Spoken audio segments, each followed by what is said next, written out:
Well, good morning. It's nice to see you here. Come on. So here's a great thing. Some of you may recall that we did a building campaign in 2015, right? And I'm not going to kick one off again this morning, but I am going to say what we did is we created a fabulous fireside room. And if you ever want to just continue your conversation and not come and listen to this really great class on Jesus, I invite you at any time, go down to the fireside room. That's a great place to carry on Sunday morning conversations, kick on the fire, bring your cup of coffee. So just know it's there for that very reason. Because we're going to have classes up here, but if you have somebody you want to catch up with that you haven't seen for a while, go on downstairs and sit around in the fireside room and enjoy that magnificent space and miss the story of Jesus.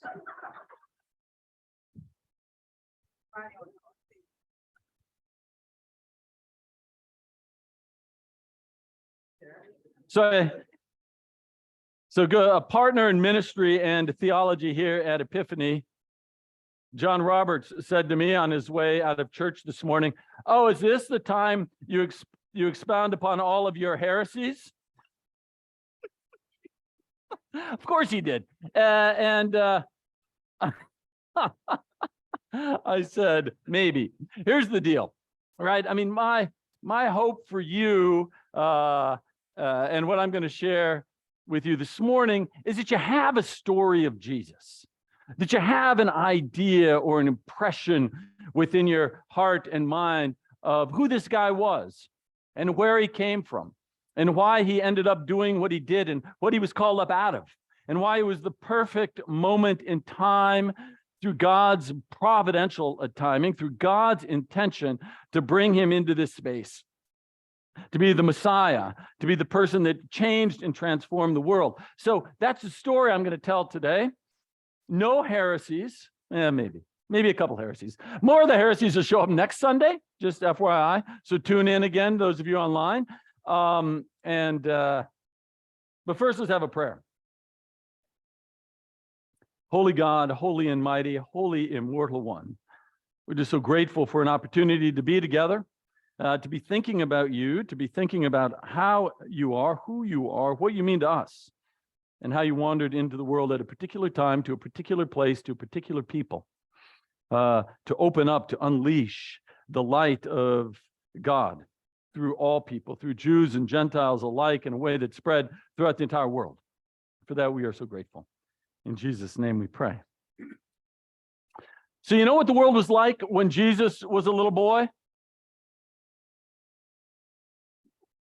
Let me tell you. The sun rose and set every day in the same way that it does now. Well, we'll get to that, Steve. We'll get to that. I don't want to jump ahead in the story. So the sun rose and the sun fell. The earth spun, right? The leaves fell in the fall and popped out in the spring. The world was as it is, as God created it to be. I'll talk about this in my sermon next Sunday. As God created it to be in the first coming, because God has written God's name all over creation, through which we can read and understand God just a little bit. And then God came a second time in the person of Jesus Christ. And so things were normal and things worked as things work in God's divine economy, in the world as God created. And it was a unique time. It was a unique moment in time. There was a time when there was a sense all over the world that something was afoot, that something was going to happen, that something was materializing. And it's interesting where you see that in the historical record. Remember, Jesus was a historical person, right? He was there at a time in a context. And so let me read a couple of these. There was a Roman historian named Suetonius. And Suetonius wrote, there had spread over all the Orient an old and established belief, interesting, that it was fated at that time for men coming from Judea, from a man coming from Judea to rule the world. Roman senator.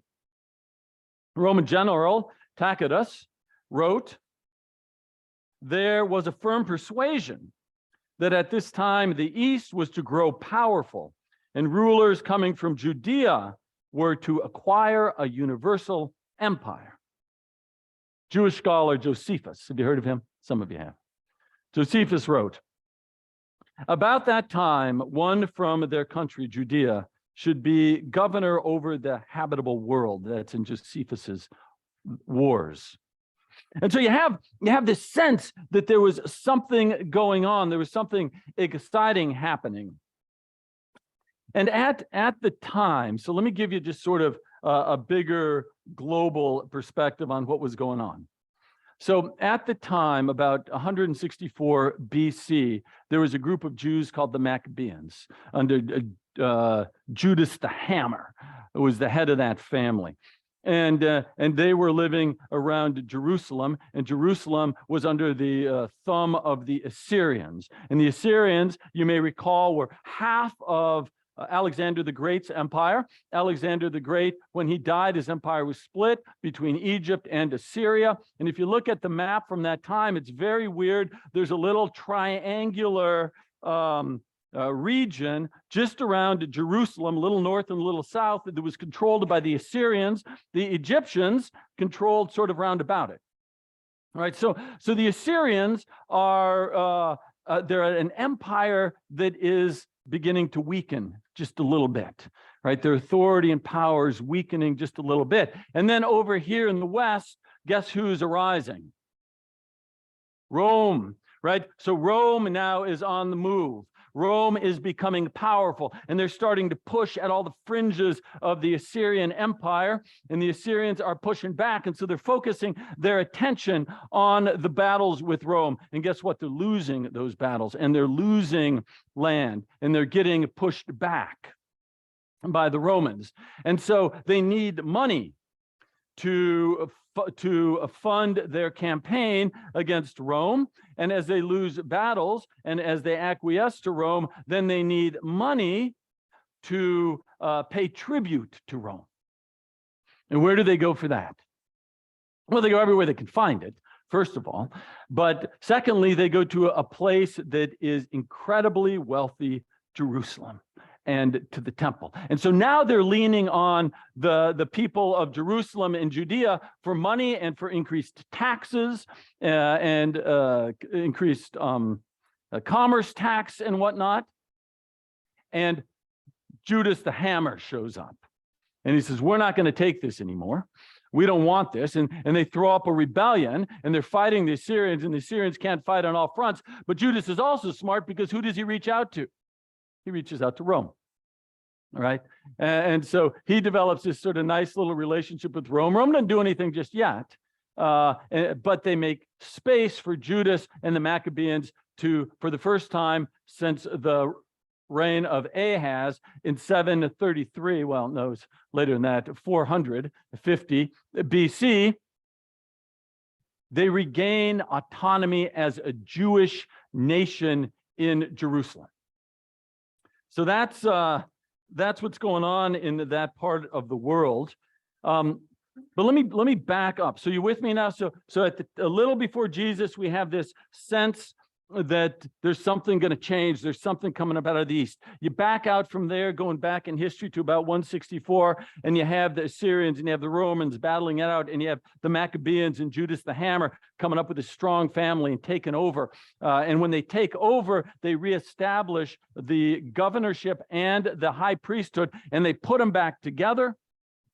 And now they have the priest and governor ruling as a Jewish community in Jerusalem, which is good, but it's sort of just a little square, just a little sliver. So now I'm going to go from 164 back to 733. How's that sound, Eleanor? Is that okay?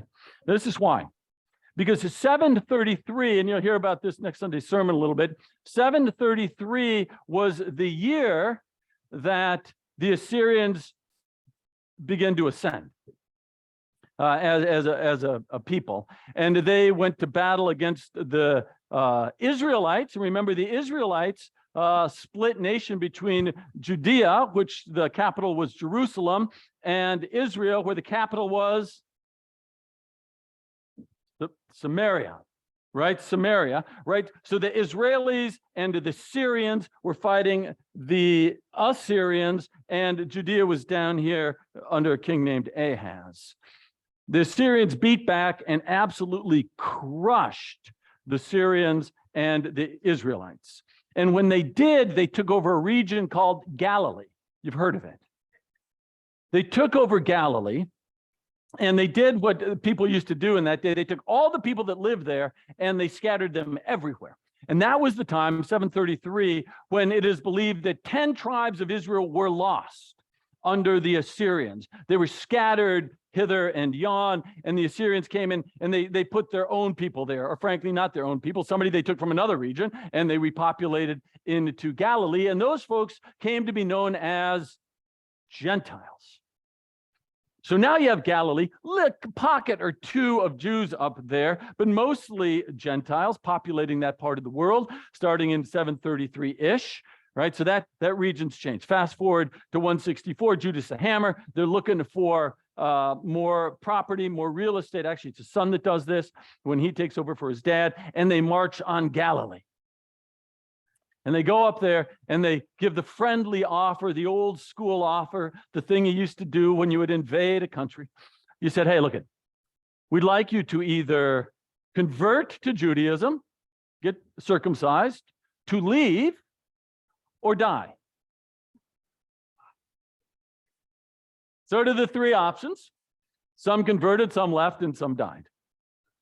So they take over that region. But what happened when they took it over and they asked for converts is, converts can be sort of not as committed, particularly if you're a convert that is invited to be a convert under duress. This is why we don't force baptisms anymore. And so anyway, so they have this big piece of property. It's great property. Who's been to Galilee with me?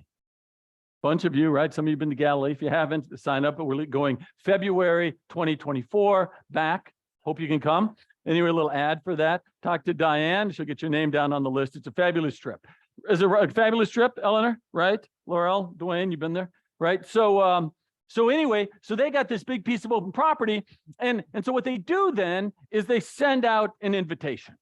They send out an invitation. This is 160, 150, 140, sometime about there, to all of their brother and sister Jewish people in exile, and they invite them to come home, free property. Come and settle in Galilee.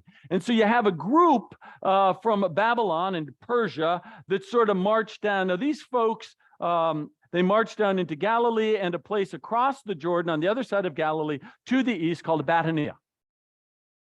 And they settled there. And these Jewish folks are mostly sort of warriors, right? They're the ones that weren't afraid to come back. They had served in the armies of Babylon. The Jews did really well in Iraq and Babylon and Persia with regards to leadership and wealth and stuff.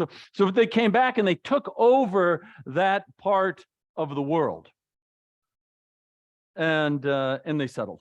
Now the folks that came back were known as the Nazarenes. You with me on that? So let me write that on the board, because it's super interesting. Is it on your sheet? I don't remember. So the folks that are coming back from that part of the world are, and let me get.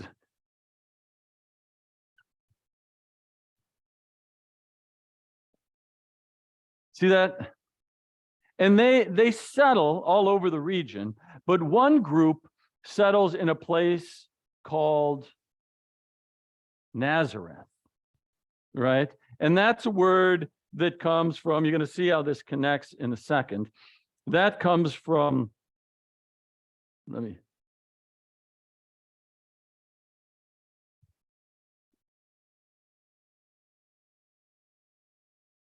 Nazat. And that's E. Nazat is a word that means the root of. Starting to sound familiar? The root of Jesse, right? So this town that the Nazarenes settle in becomes known as Nazareth. You see how I spelled that? Right. This, right? And that is how it was originally spelled. And the people that lived there were Nazarenes, and Nazarenes were people that came from the root of Jesse. Now, sometimes some scholars say that they were Nazarites.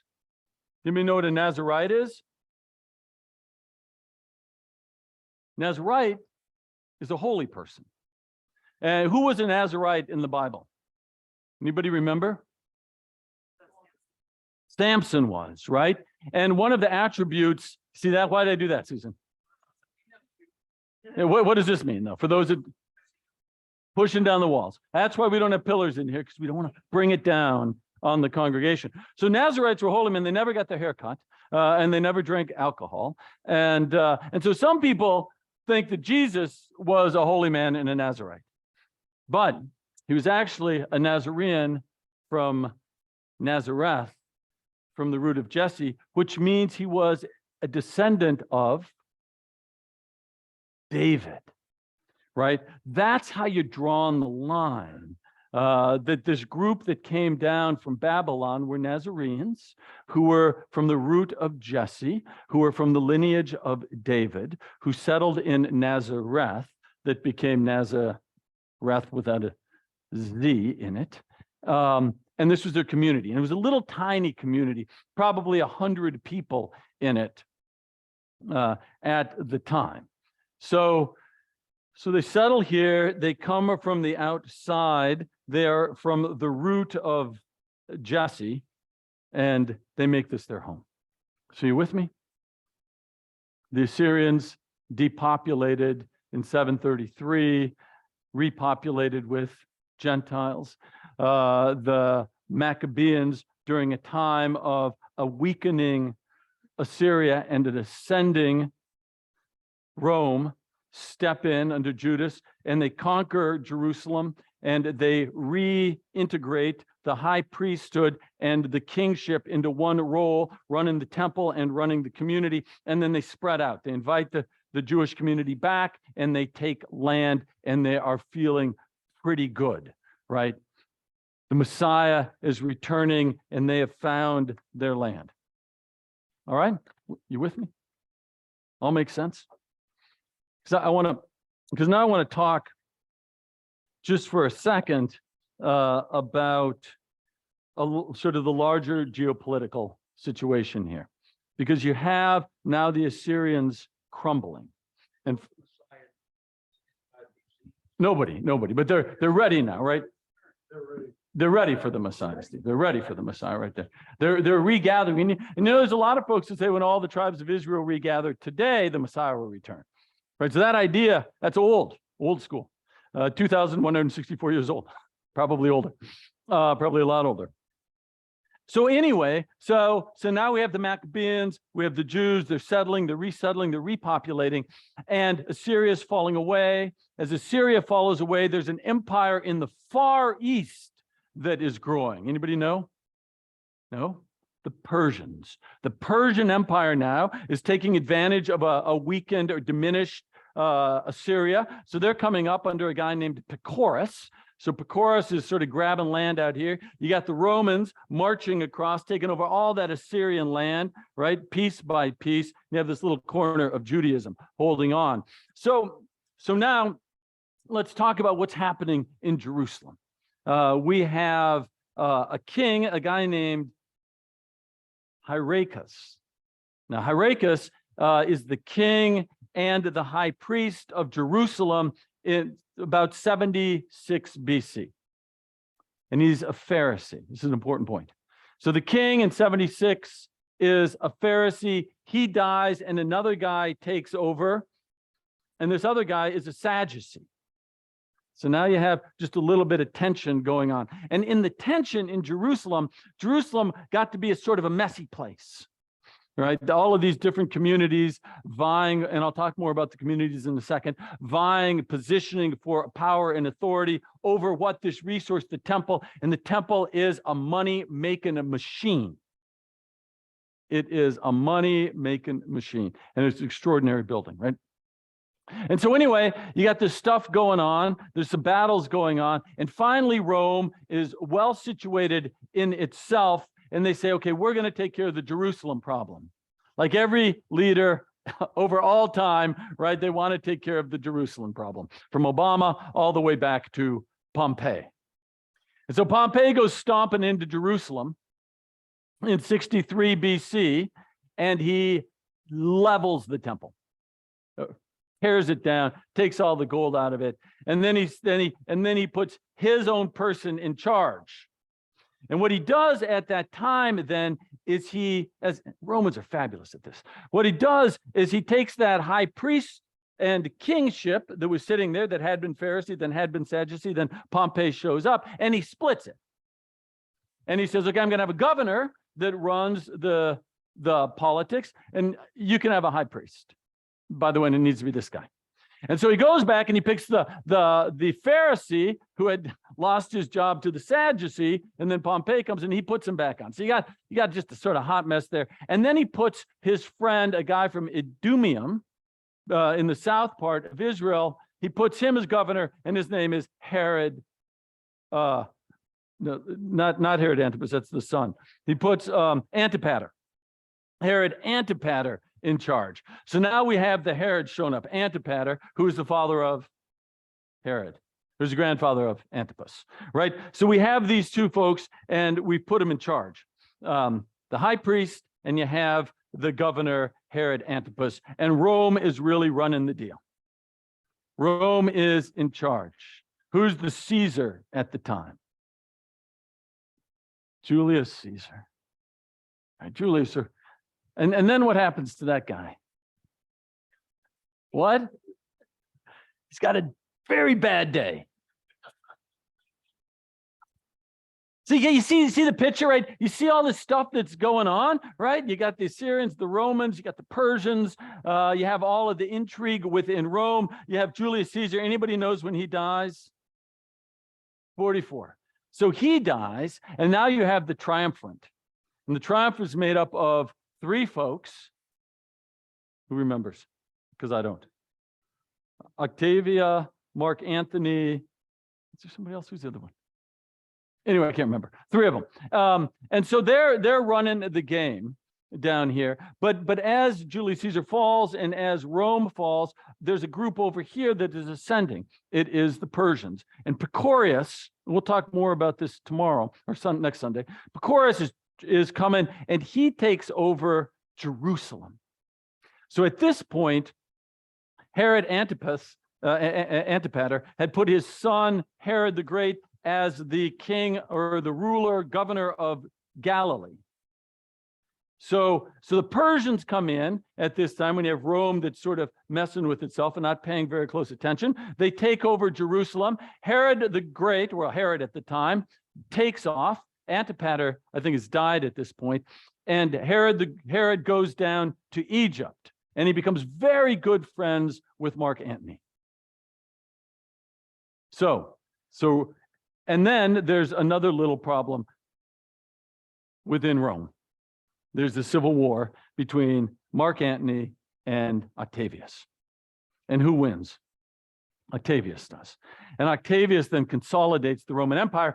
But Herod, best friends with Mark Antony, they say, sides with Octavius.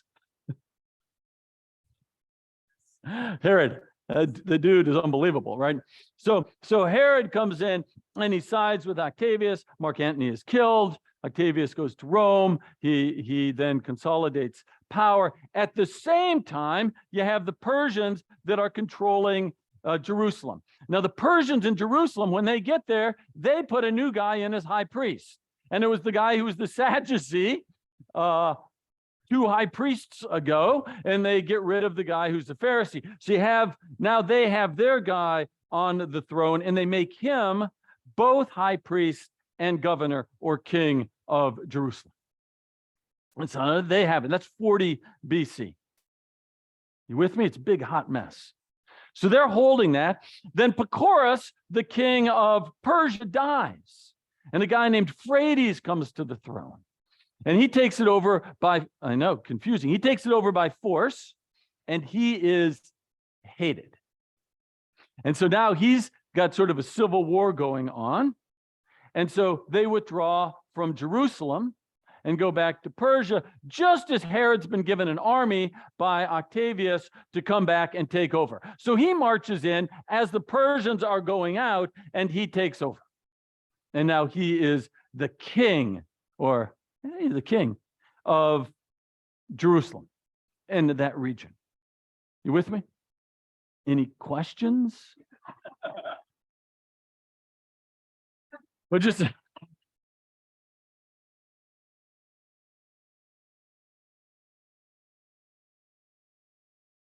we're getting to Jesus, Steve. We'll get to Jesus.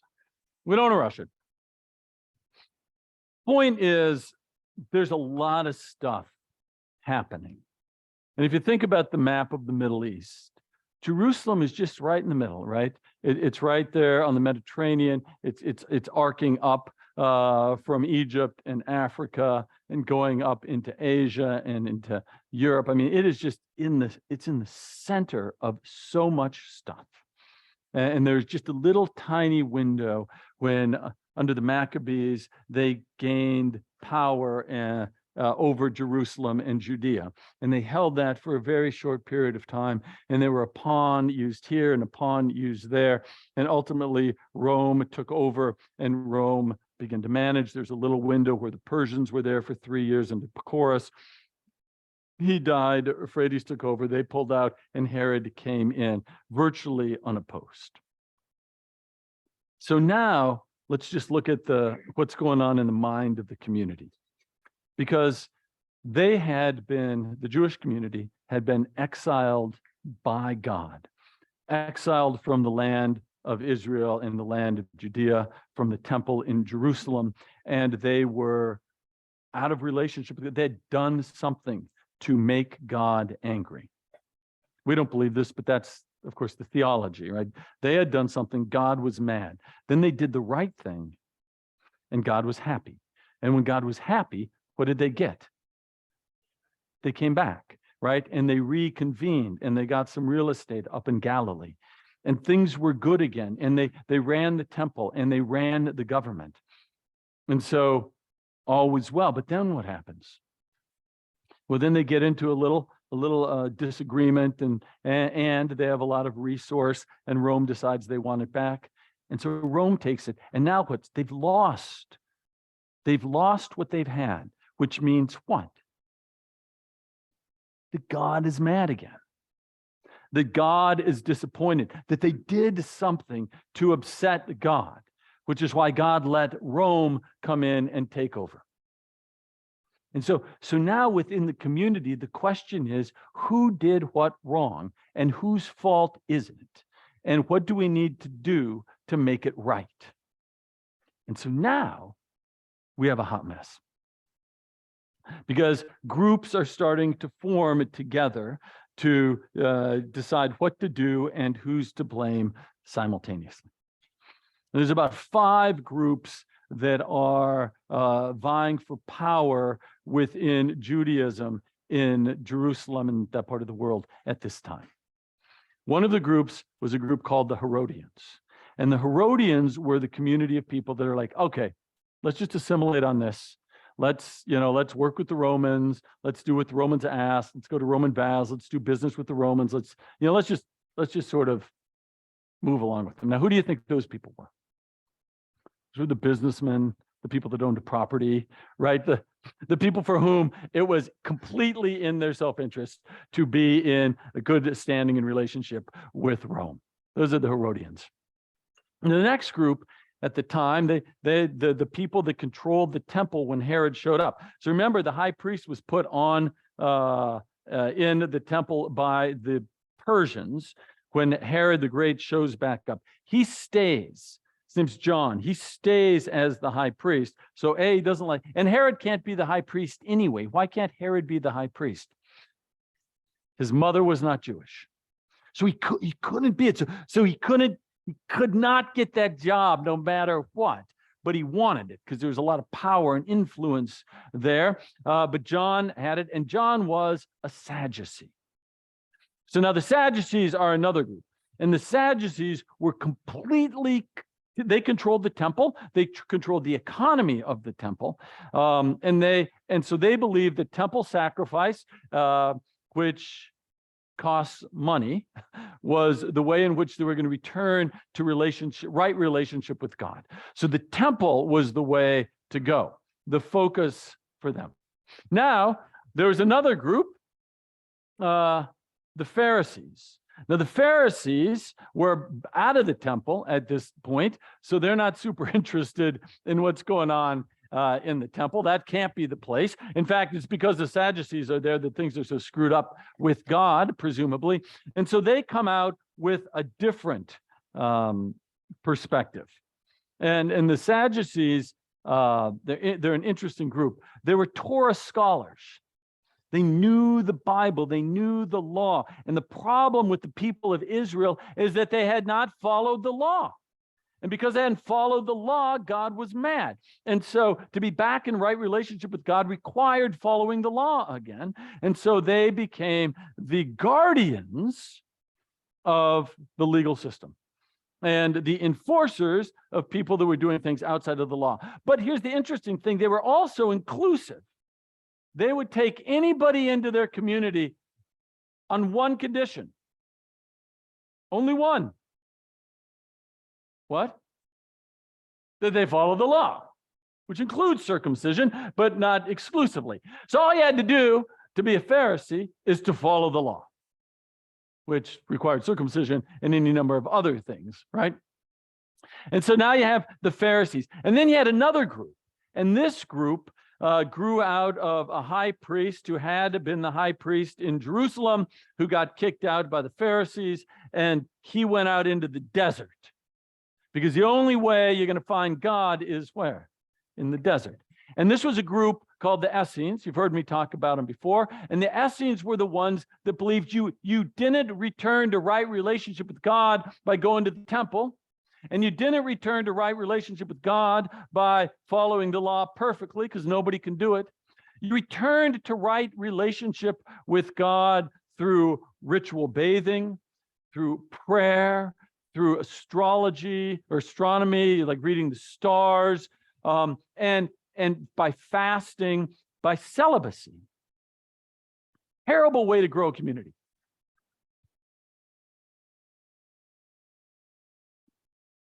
Turns out.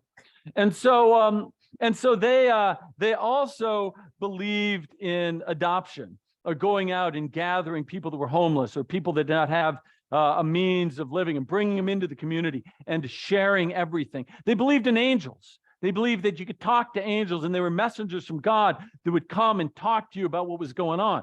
And so you have this group of almost mystics and ascetics and people that would, build community by taking care of anybody who needed to be taken care of. And then you have the last group were the Zealots. And the Zealots believed that the only way you could get back in right relationship with God and regain power is by killing Romans, right? And taking over militarily, right?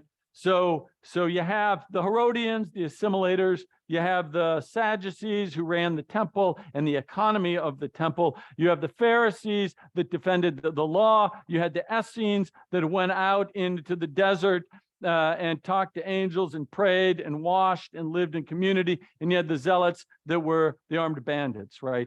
The assassins that were out there killing Romans. And all of these groups are blaming the other group. And all of these groups are saying you have to join our group if you're going to, if God is going to come back. And if God comes back, if we return to right relationship with God, how will we know it? Property acquisition. We'll get it back. We'll get our king back. We'll get our temple back. So all this stuff's going on, and Herod, it turns out, King Herod, Antipater's son, is pretty good at bouncing all of this stuff, off one another. I mean, he's the guy that picked Octavia over his best friend. So he's managing this and doing so in ways that some of the community loves. He rebuilt the temple. He made it magnificent, right? He rebuilt the walls around Jerusalem. On the other hand, he killed most of his kids and a couple of his wives. He's a little bit insane. He built a temple. He built fortresses all over Judea and Israel where he could go hide when people were trying to kill him. I mean, so he was incredibly paranoid. He was just a ruthless murderer, and he was a pretty effective sort of politician, playing one group off the next, and bitter the entire time because he didn't have control of the temple until he did. And once he did, he was no longer bitter and he was super happy. That is not true. Which is a little life lesson, right? If you think you want something that's going to make you happy, think of Herod. So anyway, so Herod's rebuilding the system. He's gaining control. He's managing these different groups who are all blaming each other, vying to do the right thing to bring God back. And then something special happens. A dream is answered for Herod. John the high priest dies. And now he has a moment in time to put his person in the job of high priest. Problem is, if he picks a Pharisee, he's got to deal with all the Pharisees. And if he picks a Sadducee, he probably won't have any control at all. So he goes out of house. And he goes down to Alexandria, Egypt. And he finds a guy named Simeon. And he brings Simeon up, Jewish guy, scholar, great scholar, in fact. He brings Simeon up from Egypt, and he installs him, whatever that took, he installs him as the high priest of the temple in Jerusalem. Big job. So Simeon gets a job, and he goes down to staff meeting his first day. And no one is there. Everybody had taken off because they weren't going to support this clown that Herod brought up from Egypt, right? That's not there, guys. So the Sadducees had been running the show, take off, and he's just sitting there like, uh-oh, this is a big operation I got to run, and nobody's here to run it. So what's he do? He goes to the Essenes, the most malleable group, the group that is farthest on the outside, the group that seems maybe the easiest to manipulate, and he invites them to the temple. He says, your day has come.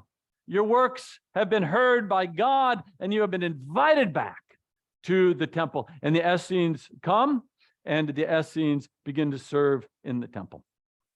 And they settle just outside the walls of Jerusalem. Do you know where they settle? Who's been there with me?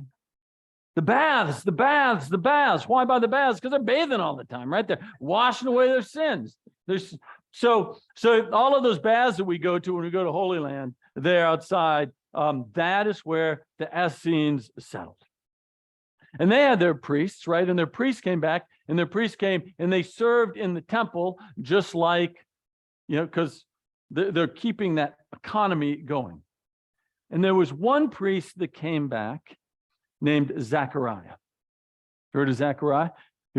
Zechariah comes back. Now, Zechariah was an Essene. He was a priest. He had a wife. Her name was Elizabeth. Elizabeth, like Elizabeth Roberts. And Elizabeth and Zechariah come down to settle outside the walls of the temple so he can do his duty and do his service when he is called upon. But as happened in the olden days, family travel. They moved together. And Elizabeth had a sister. And Elizabeth's sister was named Anna. And Anna has a husband named Joachim. And Joachim and Anna and Elizabeth and Zechariah, they moved down from Galilee and settled outside the walls of Jerusalem. Now, Joachim's he's a shepherd. He's got a big flock. So as a shepherd, you can't sustain your flock right there outside the walls of Jerusalem. So, of course, he'd go out and take care of his flock, and he'd come back, and he'd go out, and he would come back. And in that family unit was 4 of them, Zechariah and Elizabeth, no children, Anna and Joachim, no children. And one day, when Joachim is out in the wilderness, an angel appears to him.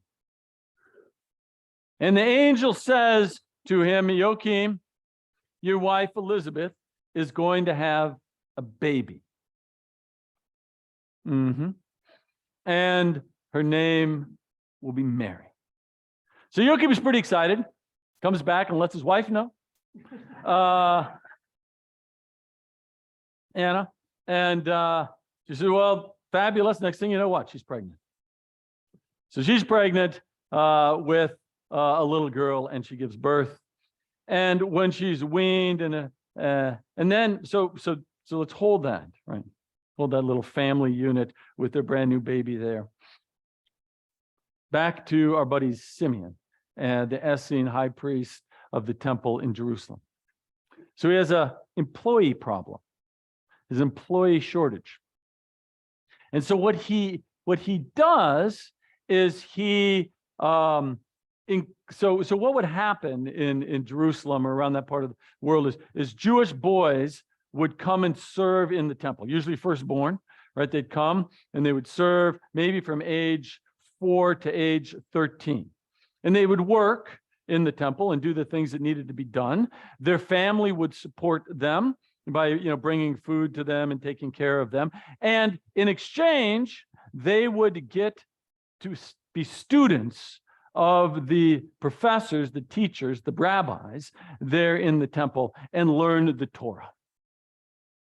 And the way it worked is, so all the little boys would gather around a half day, and they would sort of like the madras schools. Is that what they're called? Madras Islamic schools in Pakistan, where the kids just memorize. Is that right, Judy? They just memorize the Quran.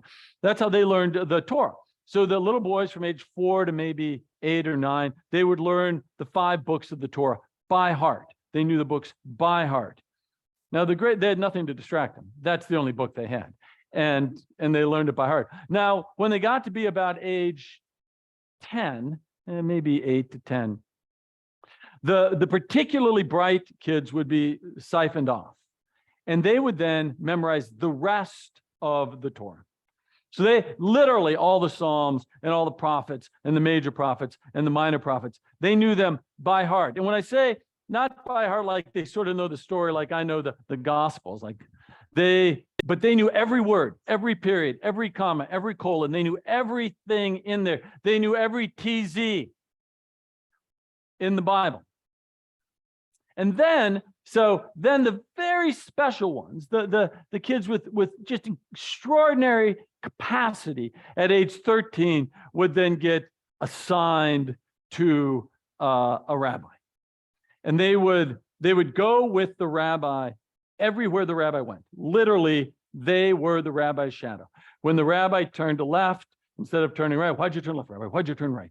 Right? And this is, why did you go sleep there? Why do you eat with this hand? Why do you eat this food first and this food second? They studied the complete life of the rabbi, because that's how scholars, like people became rabbis of a certain tradition. They were literally rabbis of the tradition that would go back generations, and this is how it was passed on. So they would do that from maybe age 13 to age 30. And they would completely be ingrained with the traditions of a particular rabbi. And then at age 30, they would get ordained, if you will, by 2 rabbis, and the 2 rabbis would lay hands upon them, and they would declare that they were rabbis within the school of whatever school they were in, and they would give them a Torah, send them out. Those rabbis would wander out and they'd find a community that didn't have a rabbi, and they'd sit down and they'd open the book and they'd begin to teach. And that's how it went. So back to Jerusalem, back to the temple. So you have right now a period of time when you have employee shortage. You have Simeon bringing people in who are Essenes, but they also needed little laborers, little people to help them out. And so they invited girls and boys into the temple. Girls and boys from age 4 to age 13. 13, the boys go off and they get married and they go be a shepherd or a carpenter or whatever. And the girls would go off to be married. Now, there was an exception to the rule, and the exception was the girl at 13 becoming a woman could dedicate her life to prayer and care for the temple and be celibate. Now, so they could say, that would become their monastic vow. And they would not have a family, and they would stay and care for the temple. Now, we know people like that. You guys remember Anna? We'll get to her later. We meet her after Jesus was born in the temple. Anyway, so they can at age 13 choose to stay, but it's qualified. The family has to continue to care for them. So brothers or sisters or uncles and aunts or whatever would continue to bear the burden of their care while they're there in prayer in the temple. So that is the environment in which Mary was born. And so when she is born and she is weaned, she is then given by Anna and Joachim to the temple. So make no mistake about it, this myth, I believe the myth that Mary's some sort of yokel loco sitting there, and an angel shows up. Mary was a big-time biblical scholar. Mary was the one that taught Jesus. Mary was the one that knew the prophecies. Mary was an incredible person. And she gets to the age of 13, and she goes to her dad, Joachim, and she says, "Dad, I want to commit my life to God. I want to commit my life to prayer. I want to stay in the temple." And Joachim is an old man, and Anna's an old woman, and the sister Elizabeth and Zachariah have no kids. And he wants to honor his daughter, but he knows there's no one to take care of her. We'll leave it there till next week.